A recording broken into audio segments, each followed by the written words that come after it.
ঈশ্বর আমার মনে হয় ভারতবর্ষের লোকেরাই এখন কম মানে তাদের থেকে। এই কারণেই মনে হয়, কারণ ভারতবর্ষে লক্ষ্মী পুজো হয়, দুর্গা পুজো হয়, সরস্বতী পুজো হয়, মনসা পুজো হয়, শীতলা পুজো হয়। এই জন্য ভারতবর্ষে ধর্ষণ হয়, ভারতবর্ষে বেশি ডিজিজ হয়, ভারতবর্ষে বেশি চুরি হয়, ভারতবর্ষে বেশি ওই কি বলে পল্টু নান্টুর মতো চোর ডাকাত বেশি বেড়ায়, ভারতবর্ষেই তো বেশি হয়। এগুলো তো অন্য দেশে বেশি হয় না। আজকে দেখো বিদেশি মেয়েরা শাড়ি পরে হরে কৃষ্ণা বলছে, আর আমাদের মেয়েরা শাড়ি খুলে জিন্স পরে সিগারেট খাচ্ছে। ওরা সাপের গায়ে কেটে গেলে তাদেরকে ট্রিটমেন্ট করে, আর এখানে মা মনসা মানে সাপ দেখলে ঢিলও তো মারে। যেখানে মা কালীকে মানছে সেখানে জীবন্ত কালীকে উলঙ্গ করছে। এই মা কালীকে মানার কি মানে আছে সেই দেশের? যিনি নিজেই শীতল নন, সে আবার শীতলাকে কি পুজো করবে? যে লক্ষ্মীর উপাসনা করে তাকেও লক্ষ্মীর ভান্ডার নিতে হচ্ছে। যে দেশের মানুষ সরস্বতী পুজো করে তাকে বাইরে গিয়ে পড়তে যেতে হচ্ছে, তার ছেলেকে বিদেশে গিয়ে। এই মেয়েদের আসল শোরুমই হচ্ছে স্বামীর ঘর, শ্বশুর ঘর। যে যত ভালোভাবে ওই শোরুমটাকে মেনটেন করতে পারে, সে ভালো দামে বায়ার্সের কাছে যেতে পারে। এখনকার বউরা যদি বলবে নিজের জুতোটা নিজে নিয়ে পড়তে পারো না, তোমার সময় নেই, আমি দেখছো না রান্না করছি, ওই হয়ে গেল সুসন্তান শেষ।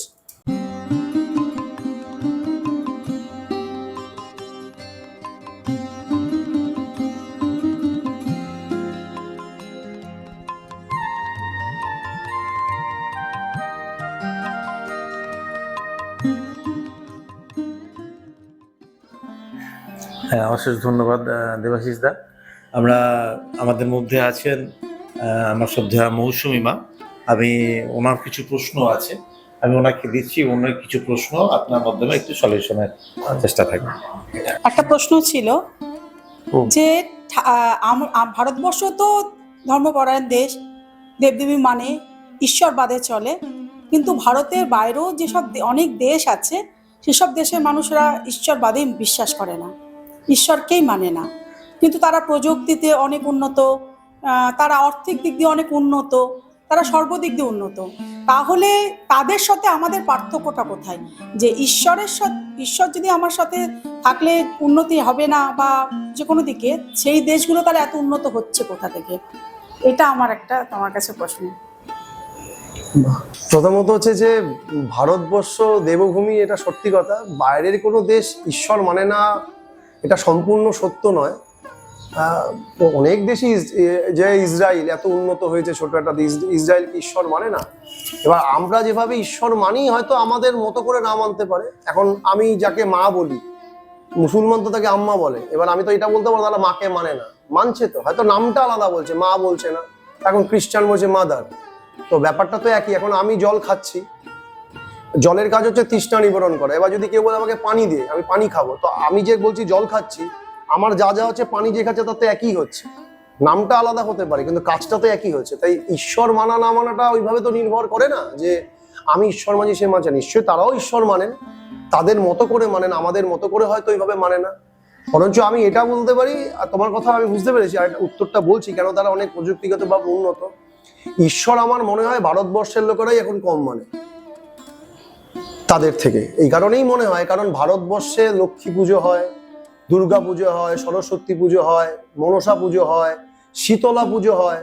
এই জন্য ভারতবর্ষে ধর্ষণ হয়, ভারতবর্ষে বেশি ডিজিজ হয়, ভারতবর্ষে বেশি চুরি হয়, ভারতবর্ষে বেশি ওই কি বলে পল্টু নান্টুর মতো চোর ডাকাত বেশি বেড়ায়, ভারতবর্ষেই তো বেশি হয়। এগুলো তো অন্য দেশে বেশি হয় না। কোথায় দেখো এরকম ধর্ষণ হয় ভারতের মতন, ভারতবর্ষের মতো ধর্ষণ। এই মানে ভারতবর্ষ বলছে, এই আমি ভারতবর্ষকে পাকিস্তান ইন্ডিয়া সব একসাথে ধরছি, কারণ এগুলো তো পরবর্তীকালে এ তো ছেলে ভাইয়ের বেটার মতো হয়েছে। এ তো বার করেছে পরে পাকিস্তান 1947-এ, বাংলাদেশ 1971-এ, এগুলো তো পর হয়েছে। এগুলো ইন্ডিয়ার মধ্যেই ছিল।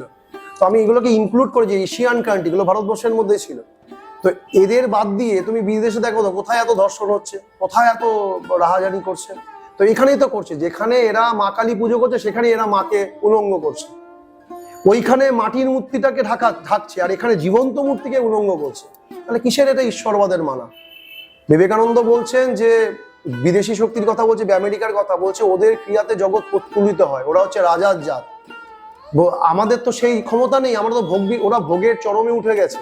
তাই আজকে ওদের ত্যাগ এসছে। আজকে যারা ইস্কন বলো যে প্রতিষ্ঠান, আজকে দেখো বিদেশি মেয়েরা শাড়ি পরে হরে কৃষ্ণা বলছে, আর আমাদের মেয়েরা শাড়ি খুলে জিন্স পরে সিগারেট খাচ্ছে কলকাতায় দাঁড়িয়ে। যাদেরকে মানায় না, ওয়েস্টার্নদের মানায়, যাদের যা অ্যাটিটিউড, যাদের বডি ল্যাঙ্গুয়েজ, গ্ল্যামার, নাক চোখের কমপ্লেকশন সবকিছু দাঁড়িয়ে ওদের মানায় ওটা, কিন্তু এদের তো মানায় না। এত বড় একটা ঝ্যাপসা মার্কা শরীর নিয়ে বাইরে দাঁড়িয়ে সিগারেট খাচ্ছে, এটা যদি কালচার হয় মা কালী, তাহলে এটা এরকম ঈশ্বর মানার থেকে না মানাকে আমি বুদ্ধিমানের কাজ করে মনে করি।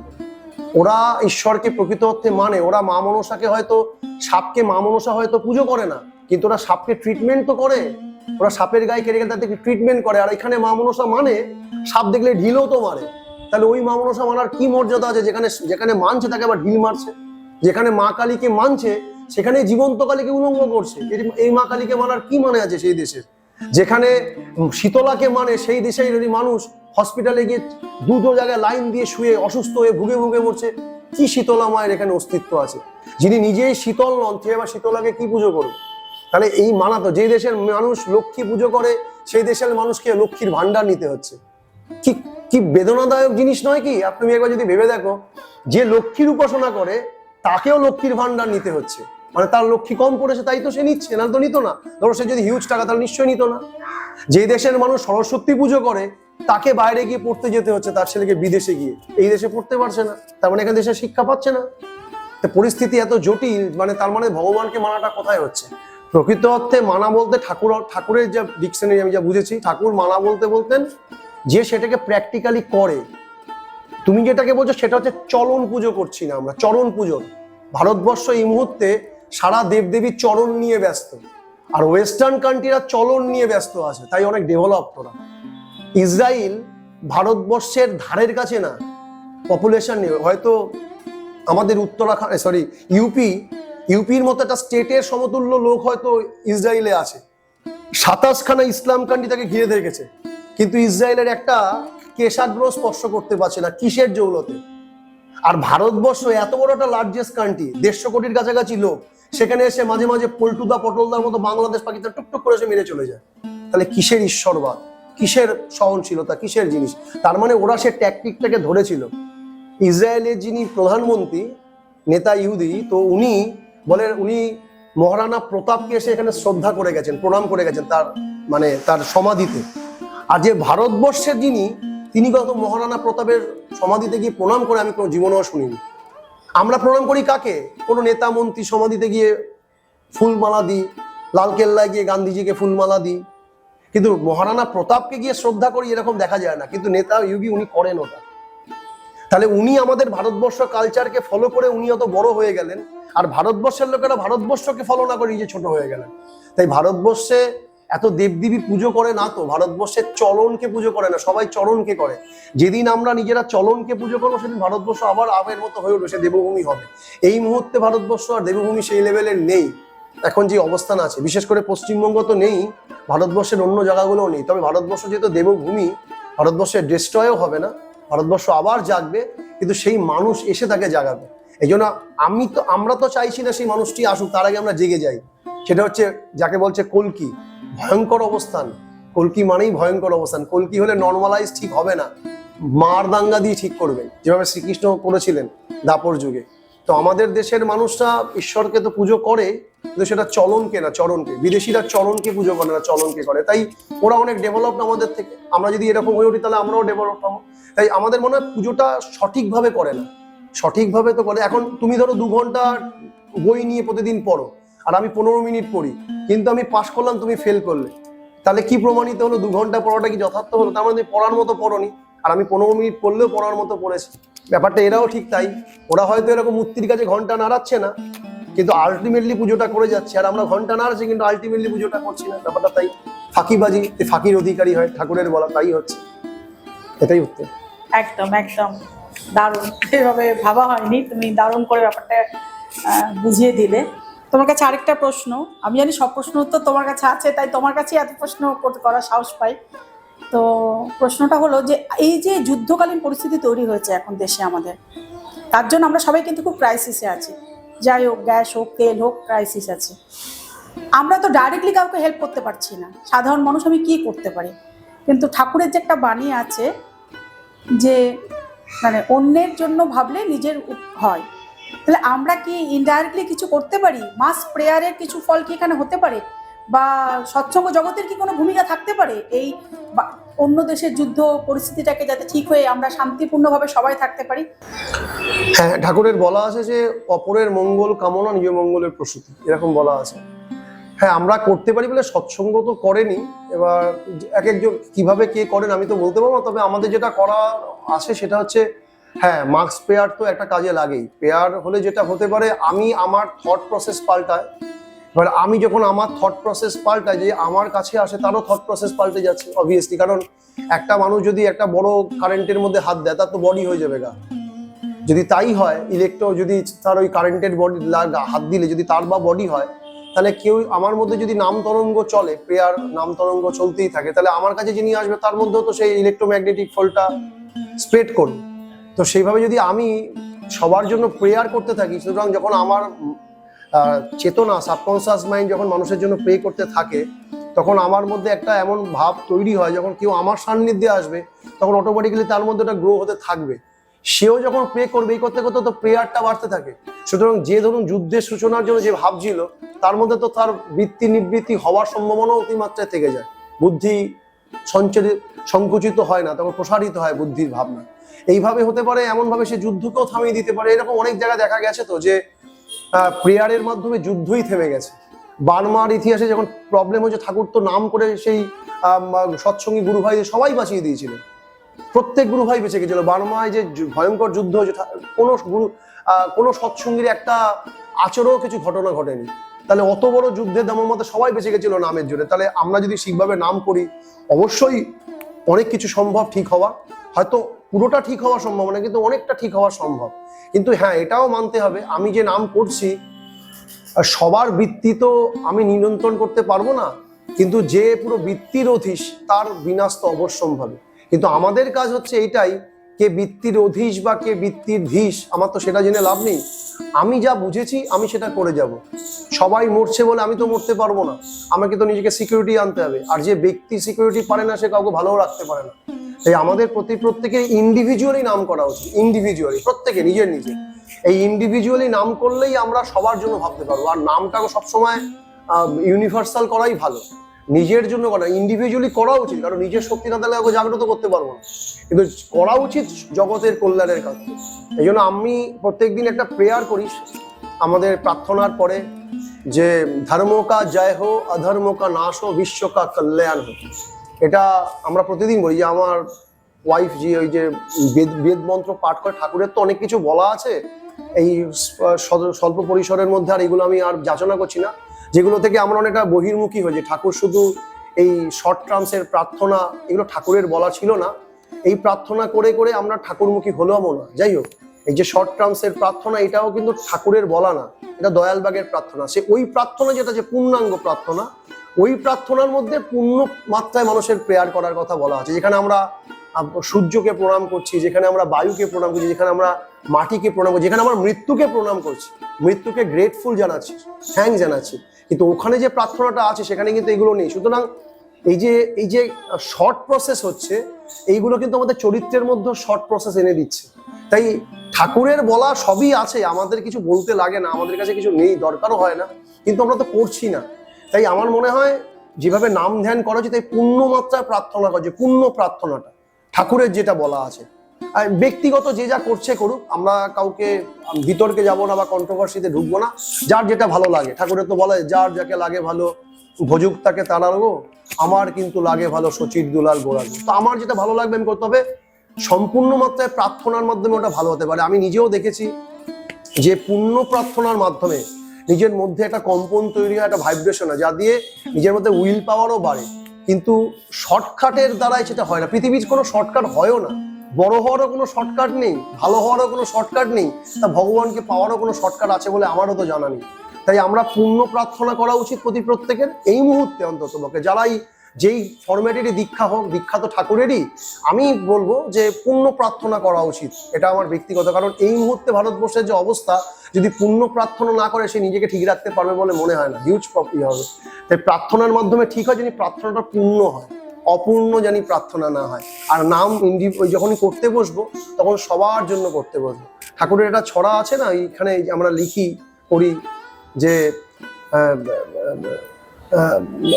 এই যে দয়াল আমার, প্রভু আমার, বিভব বিভূতি সত্তা, প্রভু আমার, পাতা আমার, ধীতিধি পরিকর্তা। তারপরে দুটো লাইন খুব ইম্পর্টেন্ট, যেগুলো আমরা করি না। ওখানে বলছেন আমরা কি করি, যে ঠাকুরের প্রীতি নিমিত্তে কর্ম করার চেষ্টা করি। ঠাকুর ওখানে বলছে, তারণ পীড়ন যা করো তুমি অনাহারে বা উপহারে রাখো, তাকাও কিনা আমার দিকে কিংবা ঘৃণার চক্ষে দেখো। যাই করো না তুমি আমার, আমি তোমার চিরদিনের, তোমার সেবাই আমার ধর্ম, তোমার কাজই আমার তপে। স্বার্থ আমার তুমি শুধু, কোনো প্রয়োজন স্বার্থ নয়, ভর দুনিয়ায় যা হোক না হোক তোমার অতৃপ্তি করি যে ভয়।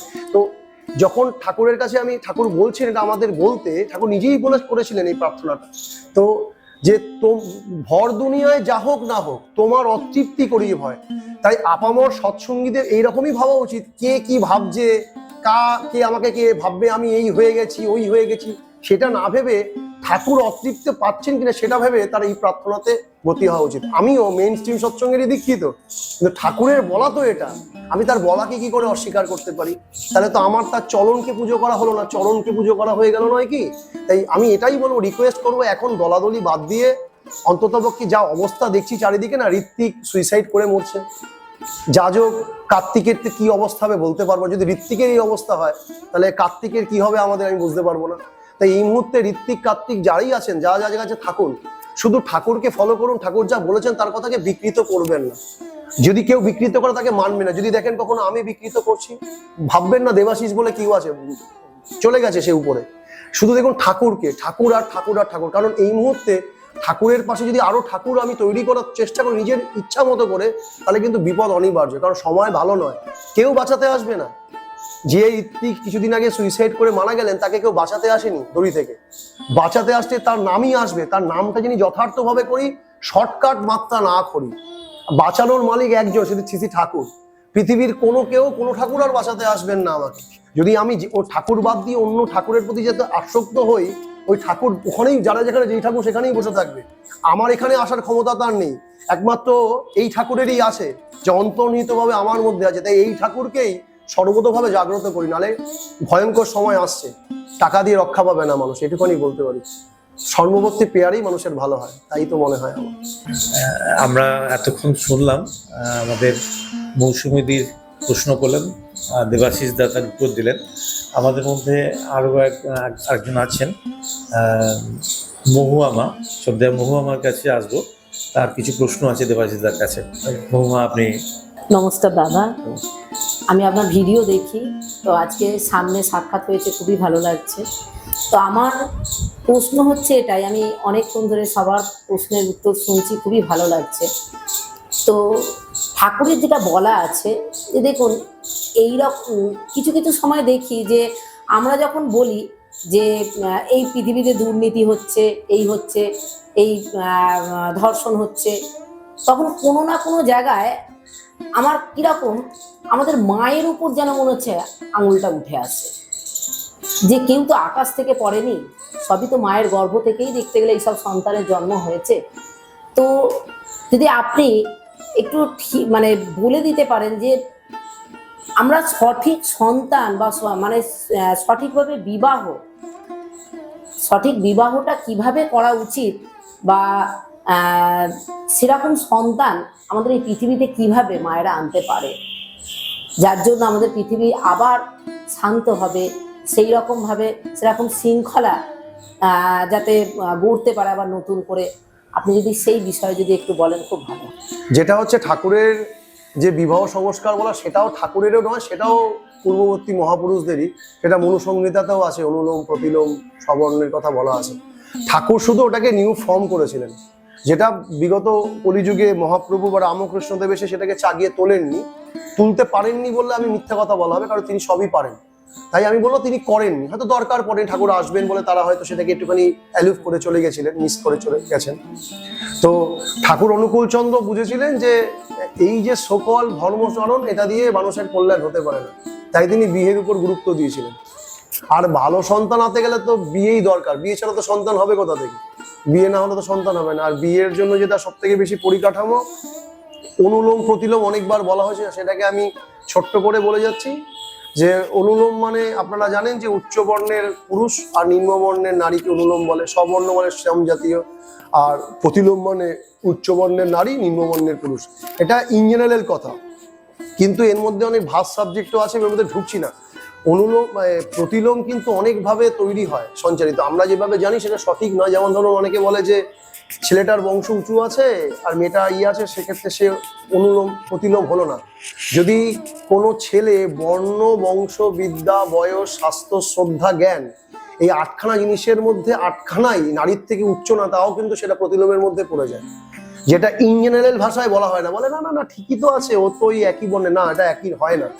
যদি কোনো মেয়ে উচ্চ শিক্ষিত হয়, একটা মেয়ে যদি মাস্টার্স করে আর একটা ছেলে যদি ম্যাট্রিক পাস হয়, সেটাও সূক্ষ্ম প্রতিলোমের মধ্যে পড়ে। এবার আপনার মধ্যে প্রশ্নটা আসতে পারে, আপনার আসছে কিনা জানি না, আমি প্রশ্ন করে উত্তরটা দিচ্ছি কারণ মানুষের তো বিতর্ক করা স্বভাব। বলে অনুকূল চন্দ্র তো ম্যাট্রিক পাস ছিলেন, নন ম্যাট্রিক পাসও ছিলেন না, ছোট মতো তখনকার সময় মাস্টার্স করেছিলেন কেন? তাহলে তার প্রতিলোম, কারণ ঠাকুর যেটার উপর মাস্টার্স করেছিলেন সেখানে পৃথিবীর কোনো মাই মাস্টার্স করতে পারেনি। ঠাকুর অনুকূল চন্দ্র নন ম্যাট্রিক হয়ে দ্য হলি বুক লিখেছিলেন, দ্য মেসেজ ভলিউম বলে ইংলিশ বই লিখেছিলেন, এবং তখনকার সময় ফরেন সাহেব স্পেন্সার দা আর এই হাউজারম্যান সাহেব বলেছিলেন ঠাকুর যে ইংলিশের যে ডিকশনারি লিখেছিলেন, বলেছিলেন বাইবেলেতেও অত ইংরেজির ভালো ভাষা লেখা নেই। তাহলে তিনি সেই মাপের ছিলেন, তাই তিনি করতে পেরেছিলেন। কিন্তু আমাদের মধ্যে এরকম কেউ নেই যে নন ম্যাট্রিক ইংলিশে ওরকম দ্য মেসেজ বলে ভলিউম লিখে দিয়ে বেরিয়ে যেতে পারে। তো সুতরাং আমাদেরকে ওইটাই ফলো করতে হবে যে আমরা জানি 8খানা জায়গায় পুরুষ নারীর থেকে শ্রেষ্ঠ হয়। যদি সেটা হয় তাহলে সেটাই যথার্থ হয়, এবং এটা হচ্ছে একটা পার্ট। দ্বিতীয়ত হচ্ছে নারীদেরকে, যে মায়েদের কথা বললেন, মায়েদের ভূমিকায় তো ঠাকুর বেশি দিয়েছিলেন। মেয়েদেরকে আমি 3টে জিনিসের কথা, ঠাকুরের অনেকগুলো জিনিসের কথা বলা, তার মধ্যে আমার মনে হয় 3টি জিনিস হচ্ছে বেশি। এখন যেটা মেন দাঁড়াচ্ছে হচ্ছে যে মেয়েরা ছেলেদের থেকে বেশি বুঝছে, মানে মায়েরা বেশি বোঝার চেষ্টা হচ্ছে। আগেকার এখন মারা ছিলেন মাপের যন্ত্র, এখন মায়েরা হয়ে গেছে পরিধির যন্ত্রের মতো হয়ে যাচ্ছে। তো মেজারমেন্ট ঠিক করতে যদি হয় তাহলে একটা জায়গা স্ট্রিক্ট করা উচিত, কারণ ঠাকুর বারবার বলতেন যে মেয়েদেরকে যেটা করতে সেটা হচ্ছে তার স্বামীতে, মানে তার যিনি তার হাজবেন্ড। যেমন অনেক জায়গায় বলা হয় না যে ঠাকুর সব, অ্যাকচুয়ালি ঠাকুর কিন্তু এটাকে সমর্থন করতেন না। ঠাকুর মায়ের আদেশ ছাড়া সন্তানকে দীক্ষা দিয়েছেন, কিন্তু স্বামীর আদেশ ছাড়া তার স্ত্রীকে কখনো দীক্ষা দেয়নি, এরকম দেখা যায়নি। কোনো হয়তো ইতিহাসে একবার হলেও হতে পারে, কিন্তু সেটা না হওয়ার মতনই। কিন্তু মায়ের আদেশ ছাড়া সন্তান দীক্ষা নিচ্ছে এরকম অনেক জায়গায় আছে, কিন্তু স্বামী আদেশ দেননি আর স্ত্রী দীক্ষা ঠাকুর দিয়েছেন, বলেছেন, এরকম ঘটনা ঘটেনি। তাই ঠাকুর স্বামীকে গুরুত্বপূর্ণ জায়গায় রাখতেন। তো যে কোনো নারীকে সুসন্তান আনতে গেলেই প্রথম যেটা করতে হবে সেটা হচ্ছে তার স্বামীর প্রতি রিগার্ডফুল, বিনম্র আচরণ, শ্রদ্ধা মিশ্রিত বিনম্র আচরণ তার প্রথম দরকার। এবং সেটা কিভাবে করতে হবে তাকে মেনটেন করতে হবে। কি কথায় সে আটকে উঠতে পারে, কি কথায় সে রিয়্যাক্ট করতে পারে। যদি সে রিয়্যাক্ট করে ফেলে, আমাকে ইগোস্টিক হয়ে তার মুখে মুখে তর্ক করতে হবে আননেসেসারি, সেরকম যদি ইগো থাকে তাহলে তার কাছ থেকে কোনো ভালো সন্তান আসবে না, হতে পারে না। এই জন্য যে কোনো পরিস্থিতিতে দাঁড়িয়ে নারীকেই, আমি এখানে এমন কোনো কথা বলছি না যে পুরুষকে তোল্লা দিচ্ছি নারীকে নয়, এরকম ঠাকুরের যা বলা, আমি রিগার্ডিং ঠাকুর অনুকূল চন্দ্রের ডিকশনারির কথা বলছি, যে নারীর গুরুত্ব তো অপরিসীম। তাই ঠাকুর নারীর নীতি লিখেছিলেন, পুরুষের নীতির কোনো বই লেখেননি। কারণ পুরুষের নীতি আসে কিনা আমি সন্দেহযোগ্য হয়, কারণ ঠাকুর বলেছেন পুরুষ বহুগমন প্রবণতা নিয়ে জীবন ধারণ করে। এই জন্য ঠাকুরের দেখবেন একজন পুরুষ দ্বিবিবাহ করলে নারীর সেটার অধিকার ছিল, কিন্তু নারীকে এখানে ছোট করেননি। ঠাকুর এখানে বিশেষ পদমর্যাদা দিয়েছে। কোন জিনিস বেশি ইউজ হয়? নর্মাল, কিন্তু ডায়মন্ড সব জায়গায় পাওয়া যায়। ঠাকুর নারীদেরকে ডায়মন্ড বানাতে চেয়েছিলেন, শোরুমে রাখতে চেয়েছিলেন, কিন্তু মানুষ, কিছু নারী সেটাকে ভুল বুঝে ভাবছেন ঠাকুর তাদেরকে ছোট করছেন। এখন ডায়মন্ড যদি কালকে থেকে বড় বড় শোরুম থেকে ভাবে আমাকে এখানে আটকে রাখা হয়েছে, আমি ফুটপাতে যাব, যখন বালি ধোলা এইসবে জর্জরিত হবে তখন বুঝতে হবে তার শাইনিং কমে গেছে। তো এখনকার নারীরা ওই পর্যায়ে চলে গেছে ঠাকুরকে ভুল বুঝে, যে আমি কেন শোরুমের মধ্যে থেকে অত লাইটের মধ্যে আমার তাপ লাগছে, শোরুমের মধ্যে কেন থাকবো, তা তো ফুটপাতে বসতে হবে রে বাবা। ফুটপাতে কিসের চেন বিক্রি হয়? সিটি গোল্ডের চেন, সোনার চেন বিক্রি হয় না। ফুটপাতে কিসের ডায়মন্ড বিক্রি? আমেরিকান ডায়মন্ড বিক্রি হয়, নর্মাল আসল ডায়মন্ড বিক্রি হয় না। তা তুমি নিজেকে অরিজিনাল ডায়মন্ড বা অরিজিনাল গোল্ড করতে চাও, নাকি সিটি গোল্ডের চেন আর আমেরিকান ডায়মন্ড মানে, চয়েস তো নিজেকে বানাতে হবে। ঠাকুর চেয়েছিলেন প্রত্যেক নারী জানি ডায়মন্ড এবং গোল্ড হয়ে ওঠে, আর ডায়মন্ড এবং গোল্ড হতে গেলে তাকে শোরুমে থাকতে হবে। আর মেয়েদের আসল শোরুমই হচ্ছে স্বামীর ঘর, শ্বশুর ঘর। যে যত ভালোভাবে ওই শোরুমটাকে মেনটেন করতে পারে, সে ভালো দামে বায়ার্সের কাছে যেতে পারে। তাই আমরা যদি ওই শোরুমটাকে ভালো রাখতে পারি, ঠাকুর এটাই চেয়েছিলেন। ভালো সন্তান জন্ম দেওয়ার আর কোনো প্রসেস নেই, খুব সুন্দরভাবে মিষ্টি করে স্বামীর সাথে কথা বলা, খুব মিষ্টি করে, আর সে জানি আমার কথাতে প্রীত হয়। আমার স্বামী যিনি আমার স্বামী, তিনি জানি আমার কথাতে স্বস্তি পান, আনন্দ পান, শান্তি পান। বাস যদি এইটুখানি সে পান, তার কাছ থেকে আমি সুসন্তান পাবই। আলাদা করে কোনো সাধনার দরকার। নেতাজির মায়েরা এত পুজো আচ্ছা করেনি, আর এই মায়েদের মতো এত মাতৃ সম্মেলনও কখনো করেনি। নেতাজির মাকে আমি কখনো শুনিনি মাতৃ সম্মেলন করেছে। বরঞ্চ যারা মাতৃ সম্মেলন খুব বেশি করে তাদের মেয়েরা বকে গেছে, এরকম আমি অনেক দেখেছি। নেতাজির মা কখনো করেনি। নেতাজির মা সারাক্ষণ হেসেলে থাকতেন।